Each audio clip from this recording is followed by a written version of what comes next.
வணக்கம். பிறந்த சிறந்த மொழிகளிலே சிறந்த மொழி எம் தமிழ் மொழி. மண் கூட ஒரு நாளில் பொன்னாகலாம், மழை கூட ஒரு நாளில் தேனாகலாம். ஆனால் அவையாவும் அவளாகுமா? என் அன்னை தமிழ் அன்னை போல் ஆகுமா? இன்று நான் பேச எடுத்துக்கொண்ட தலைப்பு நூலகம். முன்னுரையில் தன்னுரையை முடித்துக் கொள்ளாமல் முடிவுரையில் அடிவரையில் நீள்கிறது நூலகம். இந்தியாவில் ஏறத்தாழ 50,000 நூலகங்கள் உள்ளன. நூலகத்தின் வேறு பெயர்கள் புத்தகச்சாலை, சுவடிச்சாலை, வாசகச்சாலை, ஏடகம், படிப்பகம், பண்டாரம் என நூலகங்கள் அழைக்கப்படுகின்றன. மகாத்மா காந்தியிடம் ஒருவர் வந்து கேட்டார், நான் உங்களுக்கு 1 கோடி ரூபாய் கொடுத்தால் நீங்கள் என்ன செய்வீர் என்று. நான் ஒரு நூலகம் கட்டுவேன் என்று சொன்னார். கற்க கசடர கற்பவை கற்றபின் நிற்காதற்கு தக. இந்த திருக்குறளில் துணைக்கால் இடம்பெறவில்லை. ஏனென்று தெரியுமா? நம் வாழ்க்கையில் கல்வி கற்றால் யாருடைய துணையும் இல்லாமல் வாழலாம் என்பதற்காக. தொட்டு தொட்டு பார்த்தால் வெறும் காகிதம், தொடர்ந்து படித்தால் அதுவே வெற்றியின் ஆயுதம். தினமும் மருத்துவரை அரை மணி நேரமாவது படிக்க வேண்டும் என்று கூறுகிறார்கள்.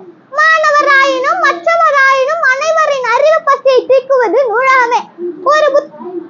ஒருவரிடம் ஒரு புத்தகம் இருந்தால் அது அவருக்கு மட்டும்தான் பயன் தரும்.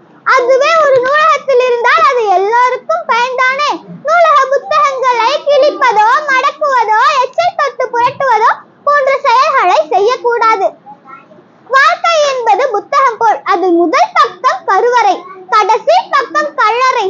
இடையில் உள்ள பக்கங்களை கண்ணீரால் வாசிக்காமல் புன்னகையால் வாசி.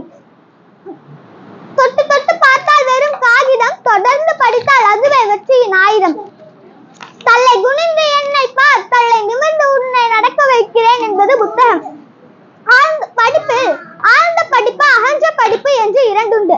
ஆழ்ந்த படிப்பு என்பது புத்தகத்தில் உள்ளதை படிப்பது. அகன்ற படிப்பு என்பது போற்று தேர்விற்காக படிப்பது. உன்னை புத்தனாகவோ, புலமை பித்தனாகவோ அல்லது சித்தனாகவோ ஏதோ ஒன்றாக மாற்ற சித்தாந்த சிற்பிதான் நூலகம். தொடக்கமும் இல்லை, முடிவும் இல்லை, தெரியவில்லை தமிழனில்லை. 3 எழுத்தில் நன்றி கூறி 5 எழுத்தில் வணக்கம் சொல்லி 7 எழுத்தில் விடைபெறுகிறேன். நன்றி, வணக்கம்.